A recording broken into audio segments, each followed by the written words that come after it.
अस्सलामुअलैकुम वरहमतुल्लाहि वबरकातुहू। उम्मीद है जी आप लोग खैरियत से होंगे। आज एक मौजू पे बात करना चाहूँगा क्योंकि इस वक्त ठग बहुत मार्केट में आए हैं। ठग समझते हैं आप, फ्रॉडी लोग। फ्रॉड बहुत ज़्यादा हो रहा है और मैंने कहा आपको आगाह करूं कि आप किसी फ्रॉड के अंदर ना आ जाएं, क्योंकि मेरे साथ दो तरह की बातें हैं वो मैं आपसे शेयर करूंगा। और अल्हम्दुलिल्लाह मैं किसी भी फ्रॉड के अंदर आया नहीं हूं, लेकिन फ्रॉडियों ने मुझे फ्रॉड करने की कोशिश की है और वो इतने ज़बरदस्त अंदाज से कोशिश की है कि यानी अक़ल हैरान हो जाए। लेकिन अल्हम्दुलिल्लाह अल्लाह ने जो फ़ाहम बसीरत अता की है उसके तहत मैंने बात को समझा, सोचा और किसी भी फ्रॉडिया की बात में नहीं आया।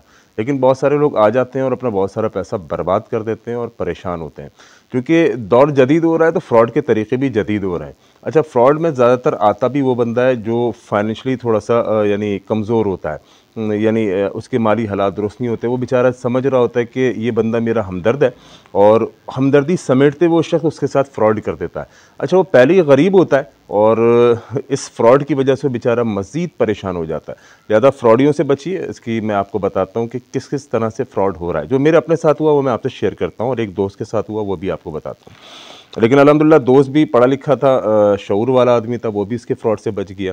और मेरे साथ जो दो मुख्तलिफ़ तरीक़ों से फ्रॉड हुए, बड़ा मज़ा आएगा आपको, बहुत इंटरेस्टिंग वाक़या है। देखिए, पहले तो एक ये हुआ कि अभी तकरीबन 1 हफ़्ता पहले एक बंदे के पास मेरे पास फ़ोन आया। उसने बड़े तरीके से, अस्सलाम वालेकुम हकीम साहब, क्या हाल है आपके, खैरियत से हैं? मैंने कहा जी भाई अल्हम्दुलिल्लाह मैं बिल्कुल ठीक हूँ।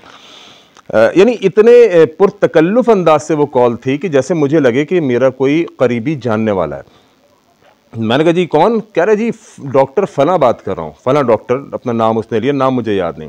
और जी मैंने तो बहुत सारे पेशेंट आपकी तरफ रिकमेंड किए हैं और हिजामा तो माशाल्लाह आप एक्सपर्ट हैं हिजामे के, और रूहानी इलाज भी आप बहुत अच्छा करते हैं और हर्बल ट्रीटमेंट के तो क्या ही कहना। यानी बहुत ही उसने मुझको तारीफ़ें करके आसमानों के ऊपर चढ़ाना चाहा।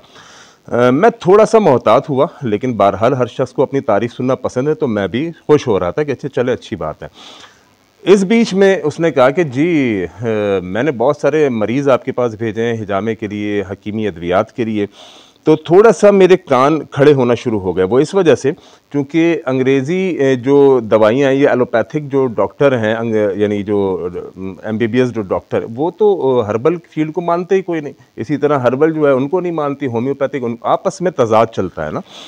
तो ये एलोपैथिक डॉक्टर होके मेरी तरफ पेशेंट क्यों भेजता है? पहला सवाल मेरे दिमाग में ये आया।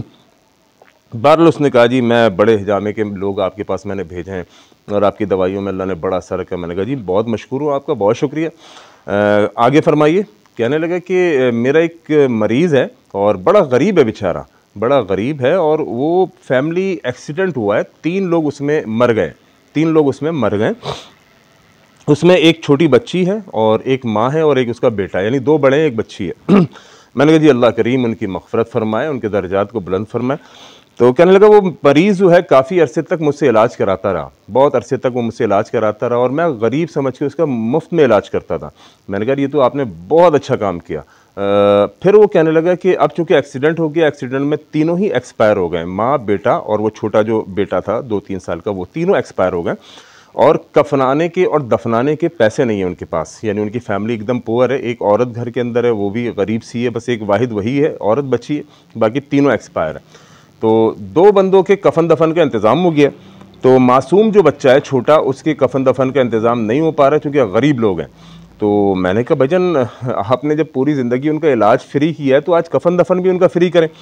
तो कहने लगा कि नहीं, बात ये कि दो बंदों का कफन दफन का इंतज़ाम मैंने कर दिया है, एक बच्चे का रह गया। तो मैंने कहा कि आपसे दरख्वास्त करूं कि आप भी काफ़ी चैरिटी के काम वगैरह करते हैं। मैंने कहा नहीं, अच्छी बात है, बिल्कुल मैं करता हूं और अल्लाह से यानी तौफीक मांगता हूं, अल्लाह मज़ीद कराए, लेकिन मैं आपको जानता नहीं हूं तो मैं किस तरह से क्या करूं? कह रहे कोई इशू नहीं है, आप मुझे जैश कैश कर दीजिए, मैं उस बच्चे के कफन दफन का इंतज़ाम कर लूँगा। यहाँ मेरे कान खड़े हो गए, क्योंकि एक डॉक्टर जो पूरी ज़िंदगी उनको गरीब समझ के उनका ट्रीटमेंट करता है, यार कफन दफन का इंतज़ाम तो वैसे भी कोई मर जाता है ना इलाके में, गरीब मोहल्लेदार भी मिलजुल के कफन दफन कर देते हैं, चिजाए कि वो मुझे फ़ोन कर रहा है। मैंने कहा अच्छा एक काम कीजिए। फिर भी मैं थोड़ा सा डाउटफुल था क्योंकि शुरू में उसने बड़े अच्छे अंदाज में, हकीम साहब क्या हाल है, खैरियत से हैं, माशाल्लाह मैं तो बड़े मरीज़ आपकी तरफ भेजता हूँ। तो उससे मुझे थोड़ा सा डाउट था, हो सकता है कोई सही बंदा हो। तो मैंने कहा अच्छा ठीक है, आप एक काम कीजिए, तदफीन कहाँ पर हो रही है? तो कहने लगा जी मौसमियात, हमारा कराची के एक इलाका है मौसमियात, वहाँ पर जो कब्रिस्तान है उसके करीब तदफीन है। मैंने कहा नो इशू, मुझसे अल्लाह रब्बुल आलमीन अगर काम लेना चाहता है तो ठीक है, मैं एक काम करता हूँ, तदफीन के लिए आप पहुँचिए वहाँ पे, ठीक है, और तदफीन के वक्त ही पैसे देने होंगे ना, जो गोरकन होता है जो कब्र बनाता है उसको, तो मैं अपने मुलाजिम को भेज रहा हूँ, तो मेरा मुलाजिम वहीं पर गोरकन को पैसे दे देगा, ठीक है जी, जब तदफीन हो रही होगी वहाँ देखेगा और वहीं पर गोरकन को पैसे दे देगा, तो आप मुझे काइंडली लोकेशन शेयर कर दें। कहने लगा जी ठीक है, मैं आपको लोकेशन शेयर करता हूँ। अच्छा, वो भी समझ गया कि हकीम जो है ना कोई ऊपर से ही आया है, समझदार बंदा है, तो उसने ना मुझे लोकेशन शेयर की, ना उसके बाद उसका कोई फ़ोन आया। अब आप ये देखिए कितने जदीद तरीके से उसने जो है मुझे यानी ठग करने की, मेरे साथ फ्रॉड करने की कोशिश की, क्योंकि अगर जानवर होता तो भाई मैं लोकेशन मांग रहा हूँ, मैं कह रहा हूँ मुझे लोकेशन भेजें, मेरा मुलाजिम वहाँ पहुँचेगा और वहाँ पहुँच के जो है वो पेमेंट करेगा, जो गोरकन है उसको पेमेंट करेगा। लेकिन उस बंदे ने चूँकि फ्रॉड करना था, उसको जैश कैश चाहिए था, जो मैंने नहीं किया। अच्छा, ये तो एक वाक़या हो गया।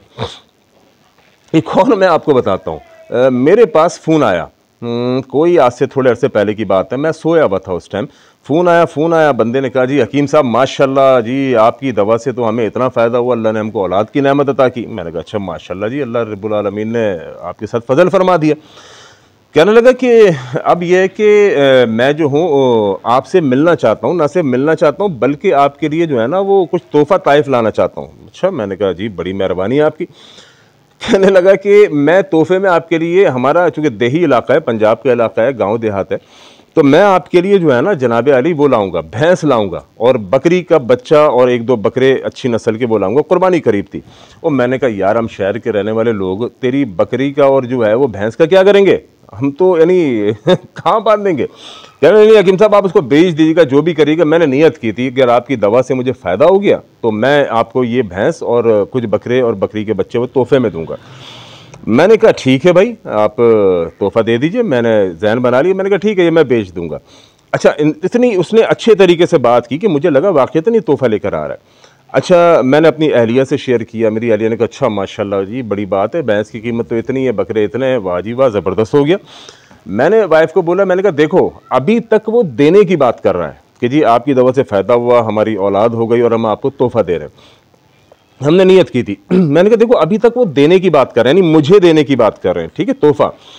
जैसे ही इन्होंने कहीं भी किसी भी जाविये से कुछ लेने की बात की, समझ लेना ये ठग है। अच्छा जी, अब उसने इतना ज़बरदस्त गेम खेला कि आखिर तक मैं नहीं समझ पाया कि फ्रॉडी है।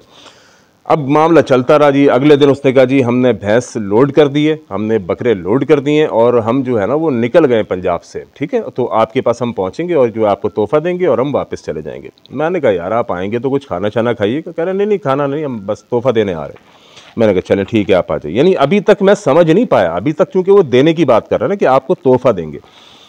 अच्छा जी, तो आप सोचिए ये फ्रॉडी किस किस जाविये से आपको फ्रॉड कर सकते हैं। मैं इसलिए सारी आपको बातें शेयर कर रहा हूँ। भजन अगले दिन सुबह उसका फ़ोन आया कि जी हमने जानवर लोड कर दिए और बस आपकी तरफ निकल रहा है। मैंने कहा 100 बिस्मिल्लाह आ जाइए। अच्छा, उसका तकरीबन 4-6 घंटे बाद दोबारा फ़ोन आया कि रहीम यार ख़ान से पहले ही जो है ना उसके ऊपर मोटरवे के ऊपर हमारी गाड़ी ख़राब हो गई है। गाड़ी ख़राब हो गई नहीं, बल्कि सॉरी, उससे पहले उसका फ़ोन आया, यानी पक्का यकीन दिलाना। देखिए उसने कैसा यकीन दिलाया मुझे।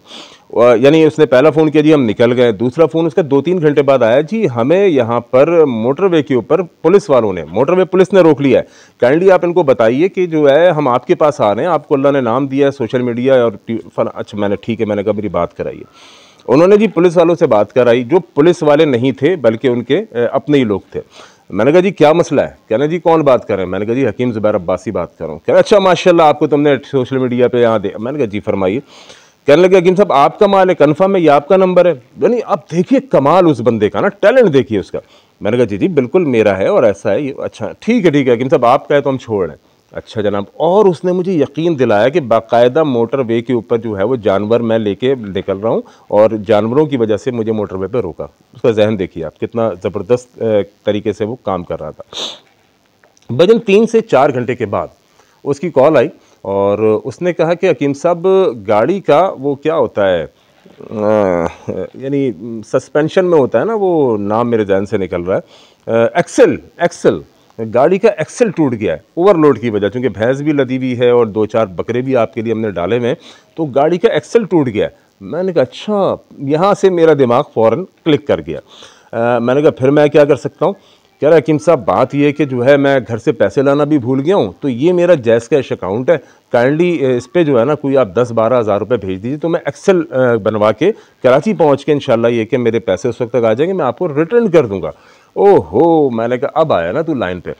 मैंने कहा यार एक काम करो कि आप मोटरवे पे किस जगह खड़े हुए हो? कह रहा मैं फला जगह पे खड़ा हूँ। मैंने कहा कोई इशू नहीं है, मेरा वहाँ पे ससुराल है रहीम यार खान पे, हालांकि नहीं भेजना था मुझे किसी को, मुझे क्लियर हो गया था झूठा, लेकिन मैं मेरे वालिद कहा करते थे झूठे को घर तक पहुँचाओ। तो मैंने कहा कोई इशू नहीं, रहीम यार खान पे करीब ही, आप वहाँ पे रुक जाइए, मेरा साला आके आपको दे रहा है, पेमेंट नकद देगा, आप इजी पैसा आप ट्रांसफ़र करेंगे, जाएंगे परेशान होंगे, मैं आपको कैश करा देता हूँ। यानी मुझे सब पता था कि क्या हो रहा है, उसने फ्रॉड शुरू कर दिया था, लेकिन मैं वही वालिद की बात झूठे को घर तक पहुंचाना। मैंने कहा यार कोई इशू नहीं है, मैं आपको पैसे भिजवाता हूँ, आप जो है वो इजी हो जाए, टेंशन नहीं लें। नहीं हकीम साहब पैसे आने में देर लगेंगे, हम फंसे में यहाँ पे देखें, परेशान हो रहे हैं, इतनी तेज़ गर्मी ये। अरे मैंने कहा यार तुम फ़ोन तो बंद करो, 20 मिनट के अंदर बंदा आपके पास आएगा, ईजी पैसा आएगा, आप उसको डिपॉजिट कराओगे, निकालोगे, इसमें तो और टाइम लगना है। नहीं हकीम साहब प्लीज़ आप समझे बात को, आप जो है ना वो मुझे इजी जैज़ कैश कर दें। मैंने कहा बेटे एक काम कर, ये जो भैंसों से लदा हुआ तेरा ट्राला है ना, इसको तू वापस अपने इलाके में ले जा, और ये सारा तू फ्रॉड कर रहा है। और मैंने बड़ी माजरत के साथ जो मुझे अच्छी आती थी वो मैंने उसको फिर दी और उसका नंबर ब्लॉक कर दिया। यानी आप ये देखिए कि किस हद तक फ्रॉड के तरीके चल रहे हैं। एक और फ्रॉड मैं आपको बताता हूँ।